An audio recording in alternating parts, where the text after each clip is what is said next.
लोहड़ी की आग में क्यों डाली जाती है रेवड़ी और मूंगफली? जाने इसके पीछे का गहरा विज्ञान और परंपरा। नमस्कार। उत्तर भारत का सबसे जीवंत त्योहार लोहड़ी दस्तक दे चुका है। आग की लपटें, ढोल की थाप और गिद्दा भांगड़ा की मस्ती। लेकिन क्या आपने कभी सोचा है कि हम जलती हुई लोहड़ी में रेवड़ी और मूंगफली और फुल्ले यानी पॉपकॉर्न क्यों डालते हैं? क्या ये सिर्फ एक रस्म है या इसके पीछे छिपा है कोई गहरा रहस्य?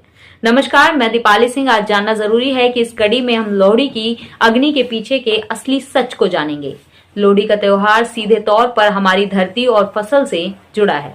मकर संक्रांति से ठीक एक दिन पहले मनाया जाने वाला यह पर्व सर्दियों के अंत और लंबे दिनों की शुरुआत का प्रतीक है। अग्नि में पॉपकॉर्न और गुड़ चढ़ाना दरअसल प्रकृति के प्रति आभार व्यक्त करने का एक तरीका है। शास्त्रों की माने तो अग्नि को देवताओं का मुख माना जाता है। जब हम नई फसल का अंश अग्नि में डालते हैं तो वह सीधे ईश्वर तक पहुंचता है। ये बीते हुए कल की नकारात्मकता को जलाकर नई उम्मीदों के साथ आगे बढ़ने का संदेश है। परंपरा कहती है कि अग्नि देवता को ये चीजें अर्पित करना जीवन में गुड लक लाता है। एक दिलचस्प मान्यता यह भी है कि जब पॉपकॉर्न और तिल आग में चटकते हैं तो इनकी आवाज इस बात का संकेत है कि अब सर्दियों का प्रकोप टूट रहा है और गर्मी यानी नई ऊर्जा वापस लौट रही है। किसान दुआ करते हैं कि आने वाले साल और उनके परिवार के धन धान्य से भरा हो।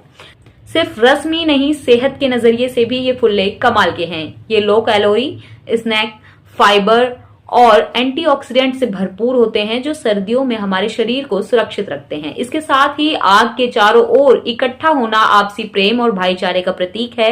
गजक और रेवड़ी की मिठास रिश्तों की कड़वाहट को दूर कर हमें एक सूत्र में पिरोती है। तो अगली बार जब आप लोहड़ी की आग में आहुति दें तो याद रखिएगा कि आप अपनी जड़ों और इस गौरवशाली संस्कृति का सम्मान कर रहे हैं। आप सभी को हमारी तरफ से लोहड़ी की ढेर सारी शुभकामनाएं।